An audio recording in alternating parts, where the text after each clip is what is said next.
Chunk 1. For le monde est au bord du précipice. La guerre dépasse ses limites et l'équilibre s'effondre.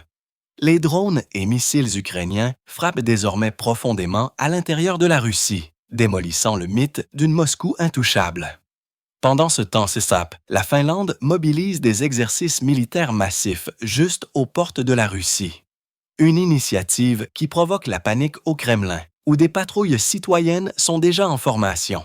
Mais le plus grand choc, la Russie vient de lancer son monstre à propulsion nucléaire, un croiseur armé du nouveau drone sous-marin, une arme conçue pour l'anéantissement total. L'OTAN est en état d'alerte. L'Occident prépare sa réponse et, au sein de l'armée russe, le chaos s'intensifie. Des pères célibataires sont contraints de se battre, tandis que leurs enfants finissent dans des orphelinats. Que se passe-t-il réellement derrière les lignes de front? Tous les détails dans notre édition spéciale de Hotspot. L'Ukraine augmente rapidement sa production nationale de missiles et de drones, construisant un arsenal breveté de fabrication locale. Il ne s'agit plus seulement des systèmes Neptune et Flamingo bien connus. Une nouvelle génération d'armes ukrainiennes émerge, plus rapides, plus précises et capables de frapper profondément en territoire ennemi. Ce rapport examine les dernières avancées de l'industrie de la défense ukrainienne et leurs implications pour les opérations futures contre l'agresseur. L'Ukraine a détruit un site russe Archnik sur le territoire russe, c'est ce qu'a déclaré le chef du SBU Vassil Maluk. On n'a pas révélé exactement quelle arme a été utilisée par les services spéciaux ukrainiens. Néanmoins, l'industrie de l'armement ukrainienne se développe considérablement chaque année. L'Ukraine utilise avec succès les missiles Neptune et Flamingo ensemble pour frapper la Russie. Le président Vladimir Zelensky l'a déclaré aux journalistes et a noté que, bien qu'elle ne soit pas utilisée à grande échelle, elle est déjà en service. Ce sont les premiers résultats tangibles concernant l'armement. À l'avenir, je pense que les missiles et les frappes de missiles effectuées avec le Flamingo ou Neptune seront accompagnés d'une plus grande variété de différents types de systèmes sans pilote, des drones, chacun remplissant sa propre fonction. Certains distrairont les défenses aériennes, certains détruiront les défenses aériennes, certains créeront des interférences, certains supprimeront en utilisant la guerre électronique. Le président a également mentionné l'utilisation du missile drone Polyanitia, qui a déjà frappé des dépôts militaires des dizaines de fois de l'ennemi. La deuxième tendance positive que Zelensky a nommée est l'utilisation du missile Drone Route, qui a volé pour la première fois sur 200-500 km et a frappé une plateforme offshore. Nous avons pas mal de développement spécifiquement dans les missiles drones. Et il y a des analystes qui disent que ce sont tous des missiles de croisière de petite taille. Je ne suis pas tout à fait d'accord avec cela pour une raison simple. Habituellement, un missile de croisière est quelque chose qui a une sorte de mécanisme d'aile, c'est-à-dire que le missile est lancé soit depuis les airs, soit depuis le sol. Chunk 2. Foire. Ensuite, ces ailes se déploient et créent une portance aérodynamique qui permet aux missiles de croisière de voler sur de longues distances. Nos drones de roquettes ukrainiens, par exemple, ont une aile fixe, c'est-à-dire une aile qui a été installée une fois pour toutes et qui ne nécessite pas de lanceurs spéciaux ou de boîtiers spéciaux qui sont insérés dans ces lancements afin d'assurer la standardisation. Cependant, le plus grand succès pour les Ukrainiens est considéré comme l'utilisation massive du drone Kamikaze UT, avec jusqu'à 300 UAV déployés.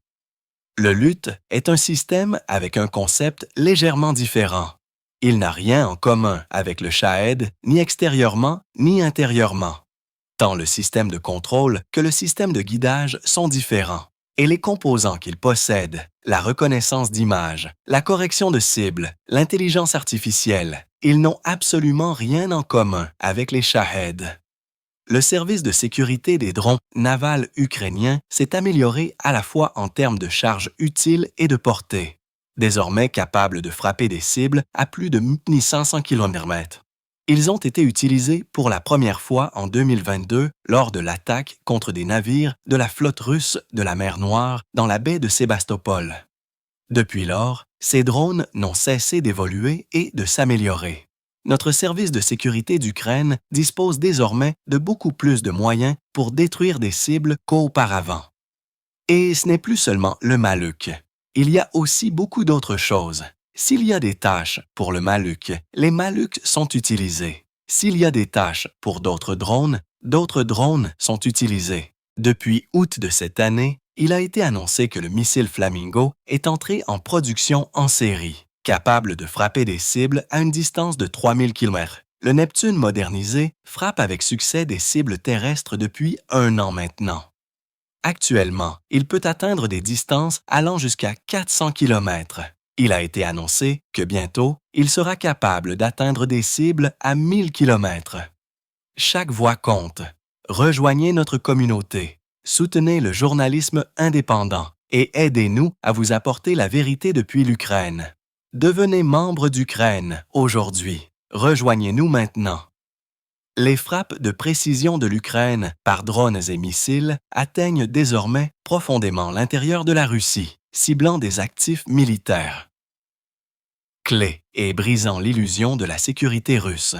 Chaque opération démontre une sophistication croissante, alors que les armes avancées de l'Ukraine redéfinissent le champ de bataille moderne. Ce rapport analyse la technologie derrière ces frappes et leur potentiel à façonner le cours futur de la guerre. Les distances de centaines, voire de milliers de kilomètres, ne sont pas un obstacle pour l'armement ukrainien. Les raffineries de pétrole russes. Eh bien, c'est clair. Chunk 3. For les raffineries sont. C'est évident, même sans le dire. Les installations clés du complexe militaro-industriel et de la machine de guerre russe, honnêtement, c'est un cauchemar. Putain, ça devient dingue. Et récemment, en réponse au bombardement continu des infrastructures civiles de l'Ukraine, les forces armées ukrainiennes ont également commencé à cibler les infrastructures critiques de la Russie. Pas possible. Dépêche-toi, regarde. Où allons-nous? Quelle balade. Pas possible. Lorsque le Kremlin menace les Ukrainiens de coupure de courant, les Russes doivent également se préparer à un hiver froid et rigoureux. S'ils menacent de coupure de courant, par exemple dans la capitale de l'Ukraine, le Kremlin doit se rendre compte qu'une coupure de courant atteindra également la capitale russe. Pendant longtemps, les alliés occidentaux ont limité la capacité de l'Ukraine à frapper profondément en territoire russe, ce qui a eu pour conséquence que l'Ukraine a étendu son propre arsenal à longue portée. Selon le chef du renseignement ukrainien, Karolo Boudanov, aujourd'hui, 99% des frappes sur les raffineries de pétrole russes sont effectuées avec des armes ukrainiennes. À l'époque où tout cela a commencé, lorsque les gens disaient que nous nous battions avec une main liée dans le dos, j'ai tendance à être d'accord avec votre opinion selon laquelle c'est l'interprétation correcte de ce qui se passait alors. Mais maintenant, nous avons notre propre production nationale. C'est précisément notre production nationale qui nous a donné la capacité d'utiliser nos forces et nos ressources comme nous l'entendons. Le Kremlin ne comprend que le langage de la force. Le meilleur argument dans toute négociation avec Moscou est une armée et une industrie de la défense ukrainienne puissante. En particulier, la production nationale de drones et de missiles à longue portée avec lesquels l'Ukraine frappe régulièrement des cibles en Russie situées à des milliers de kilomètres ou plus de la ligne de front afin de, d'une manière ou d'une autre, amener cette guerre à une impasse, de la déplacer.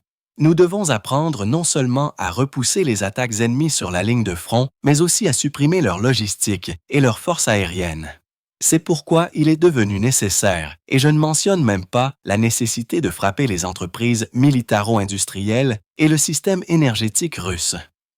Voici Belgrade. Il n'y a plus d'électricité nulle part à Belgrade.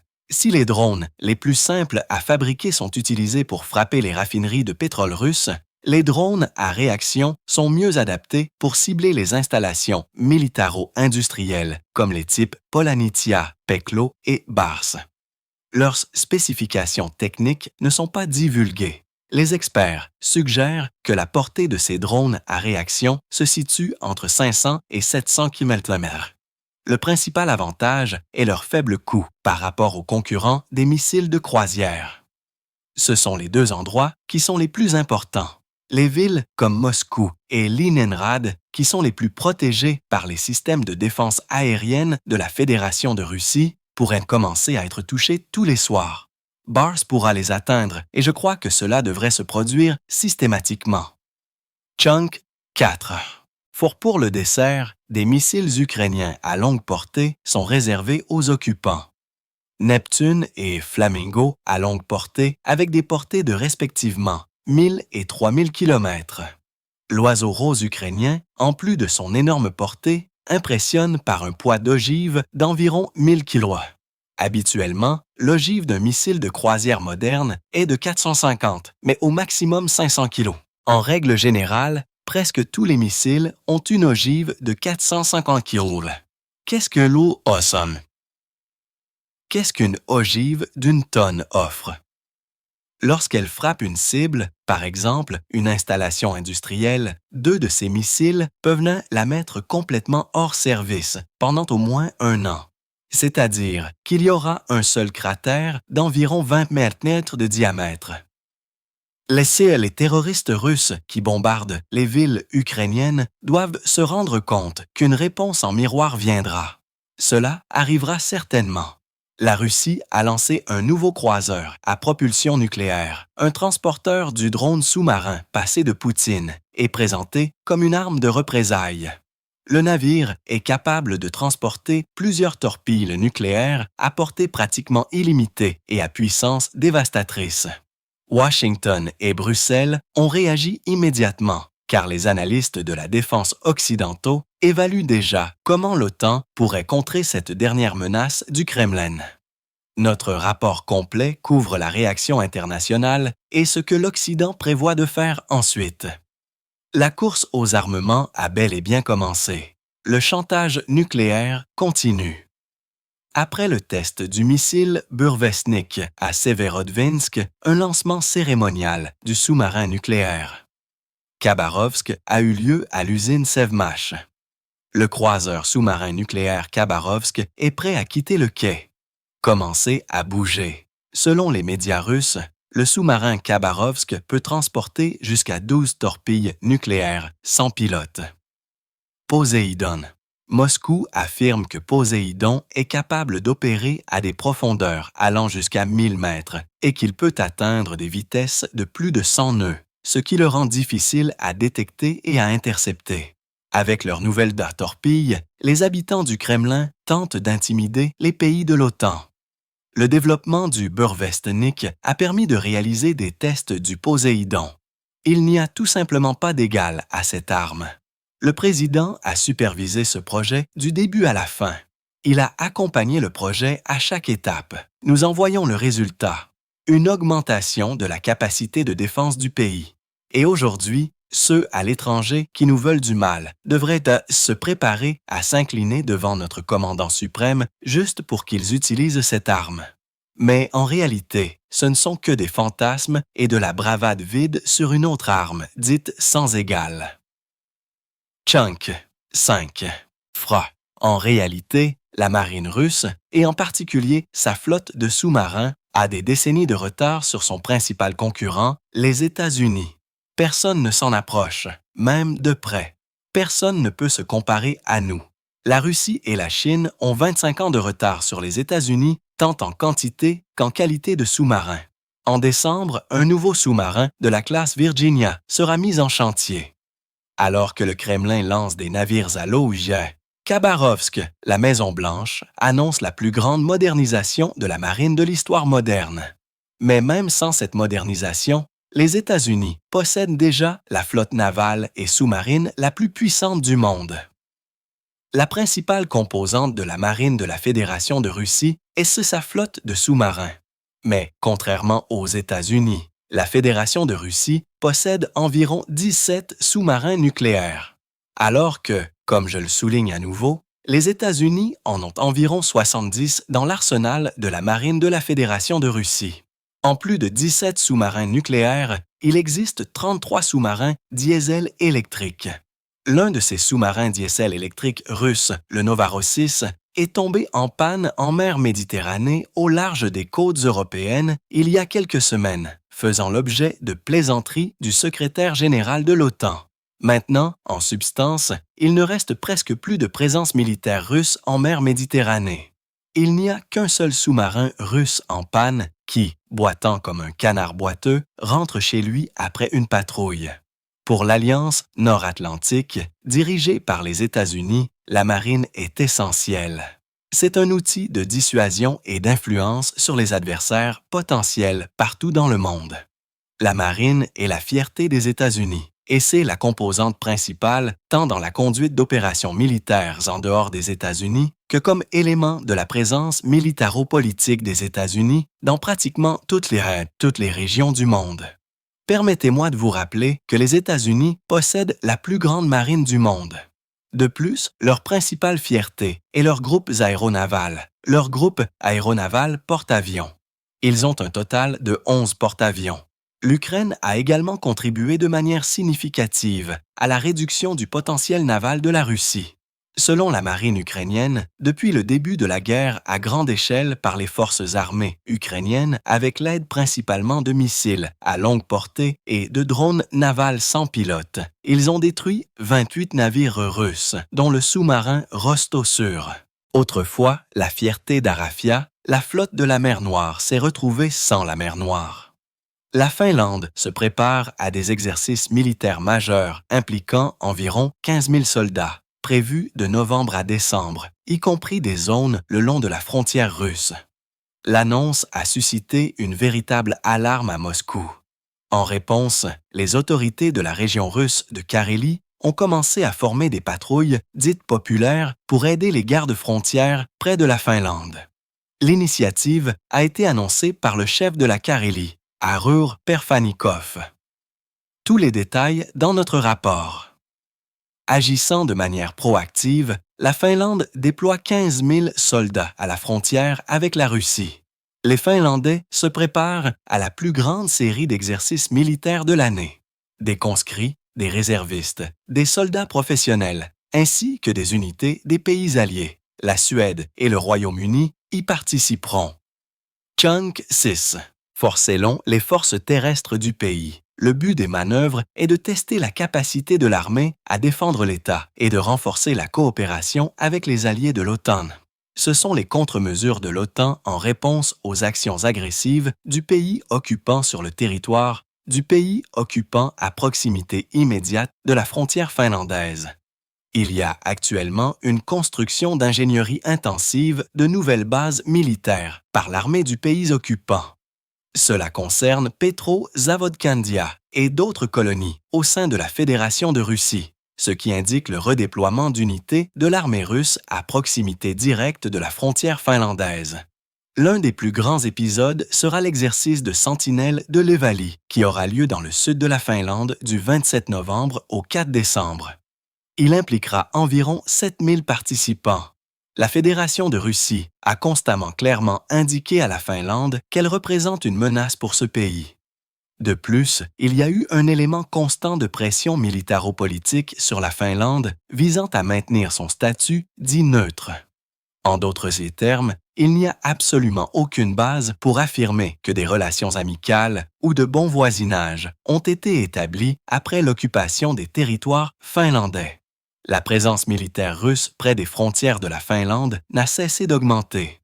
Au printemps 2023, la Finlande est devenue membre de l'Alliance nord-atlantique. Cela a provoqué une vive réaction de la Russie, aggravant encore les relations bilatérales. De plus, la Finlande a imposé des sanctions contre la Russie et a refusé d'accorder l'asile aux Russes fuyant la mobilisation. Après cela, le laquais de Poutine a commencé à reprocher aux Finlandais tout acte répréhensible possible à chaque occasion.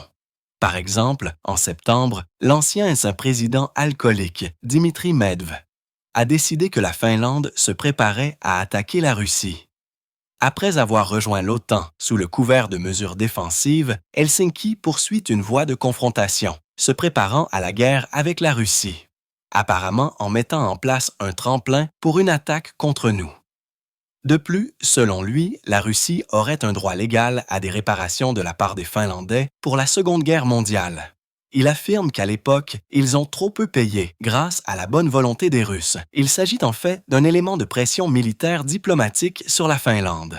Et des déclarations similaires sont faites non seulement sur la Finlande, mais aussi sur la Suède.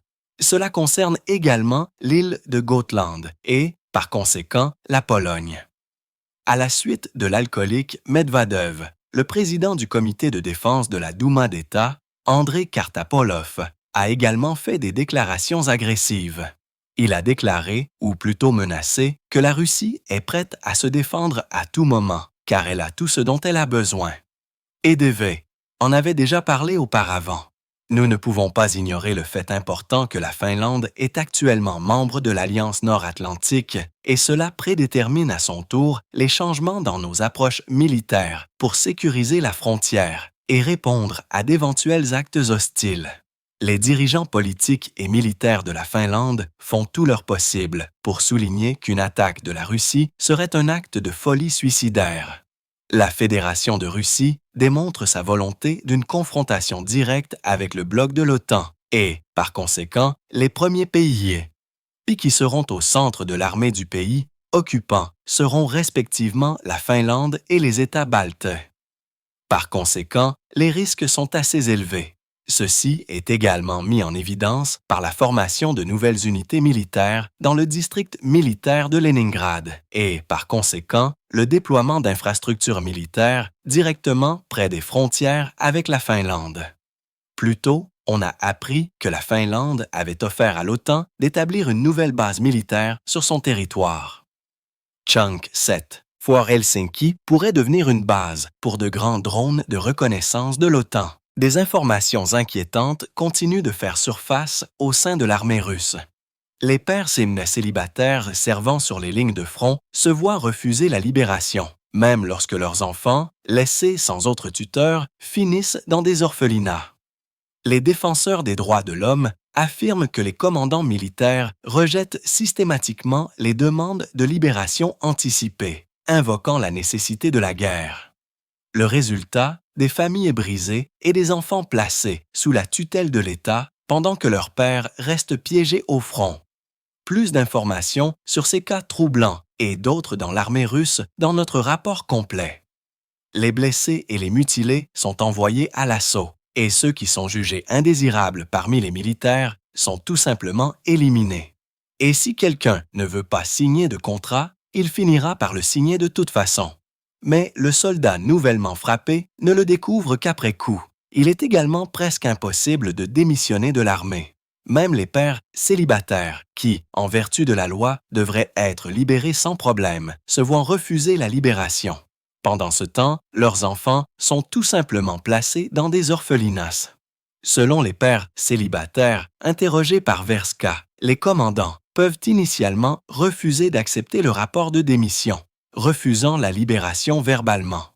Si les documents sont acceptés, ils peuvent se perdre, mais les militaires continuent de servir pendant que leurs enfants restent temporairement avec des proches ou sont placés dans des orphelinats. Il s'avère donc qu'avec un parent vivant, les enfants sont orphelins. Mais vraiment, que pouvez-vous dire de la libération d'un homme en bonne santé, alors que même les soldats gravement blessés ne sont pas radiés de l'armée russe? Ils nous ont regardés et ont dit « Qu'est-ce qu'il y a avec le type en bonne santé sans jambes? » Oh, c'est une jambe. Une jambe. Même si l'indicatif d'appel est Sky, c'est une jambe. Il est assis ici depuis des jours, lui aussi, à tout faire. Qu'est-ce que j'essayais de dire avec ça? Ils sont entrés, ont regardé autour d'eux, ont demandé qui nous étions, pourquoi nous étions ici, et on leur a donné les raisons. Très bien les gars, j'ai compris. Et puis ils sont partis. Ces occupants seront bientôt envoyés à leur dernier assaut de chair à canon. Le fait que certains d'entre eux soient amputés ne préoccupe personne. Leurs commandants les utilisent simplement comme de la chair à canon jetable. Certains occupants croient encore que l'État les aidera. Ils se plaignent donc auprès des médiateurs du Kremlin de se voir refuser des soins médicaux ou de recevoir de mauvais traitements. Chunk 8, Voir le nombre de ces plaintes a quadruplé en 2 ans, passant de 459 à 1976. Le mari de la requérante, après avoir reçu des soins dans un hôpital de première ligne, a été envoyé à une commission médicale militaire pour déterminer son aptitude au service militaire. En arrivant à son unité militaire pour recevoir l'ordre pour la commission médicale, Ilosodl a été envoyé en première ligne. Depuis mai 2024, il est porté disparu au combat. Après des blessures ou en raison de problèmes de santé préexistants, tous les soldats n'ont pas suffisamment de temps pour une rééducation complète et appropriée. Parfois, un soldat est renvoyé au front malgré les recommandations du médecin de poursuivre le traitement et le besoin de rééducation. En conséquence, un militaire qui est physiquement incapable d'accomplir des tâches de combat se retrouve en première ligne. Mais au moins, ceux-là sont allés au front de leur propre chef. Et il y a des cas où des hommes russes ne découvrent qu'après coup que leur profession a été changée. Recrutement noir, oui, recruteurs noirs. Ils se sont transformés en marchands d'esclaves.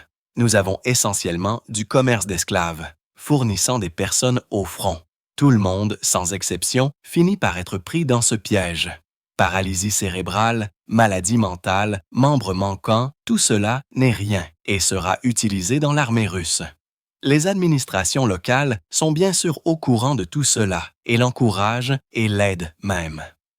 Dans mon village natal de Naturassi, ils ont enivré un type de Sibérie, l'ont marié à une femme âgée de mœurs légères et de faibles responsabilités sociales. Ensuite, ils l'ont envoyé au front. Il est mort et maintenant, il réclame la compensation en tant que sa femme, même s'il ne l'a jamais vue de sa vie. Ces commandants peuvent aider à l'élimination d'un tel soldat russe. Les occupants se plaignent que les soldats SVO indésirables sont souvent envoyés à des assauts suicides. L'un de ces rôles, pendant un assaut, est appelé une balise par les soldats.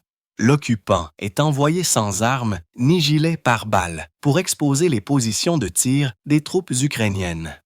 Vous courez simplement dans une direction sans aucun moyen de revenir en arrière. Il y a un détachement de blocage derrière vous. Il ne vous laisse pas revenir en arrière. Votre seule chance de survivre est d'être blessé et d'être fait prisonnier. Comme les occupants l'admettent, non seulement les commandants éliminent leurs propres semblables, mais aussi tuent des civils. Un soldat russe a raconté comment son commandant avait saisi de mauvaises coordonnées, ce qui avait entraîné une frappe d'artillerie sur un village. De nombreuses personnes ont été tuées, dont des enfants. Chunk 9. Faire le soldat n'a découvert ce qui s'était passé qu'après que l'administration de la soi-disant LNR s'est plainte au commandement. En gros, ils ont mélangé les cibles GRD et URGN. Elles étaient appelées de la même manière par des carrés de grille. Et l'idiot qui était de service au conseil, il les a tout simplement mélangées. Le capitaine était responsable. Pourquoi devrais-je m'en soucier? Il me donne juste les numéros pour appeler le commandant de bataillon. Alors il dit « Commençons les statistiques ». Bien. Il dit « Connaissez-vous 12 enfants ?» Il dit « Baiser 9 femmes ». Bien sûr, l'incident a été étouffé et à la télévision russe, ils ont rapporté que soi-disant des militaires ukrainiens se trouvaient dans ce village. Et ce n'est qu'une des histoires qui ont été révélées ces derniers jours. En réalité, la situation était bien pire. Et chaque jour qui passe, elle ne cesse d'empirer. Pour l'instant, c'est tout de ma part, Maria. Encore plus d'informations infernales de la ligne de front dans notre prochain épisode. Mais pour l'instant, n'oubliez pas de vous abonner et de cliquer sur le bouton « J'aime ».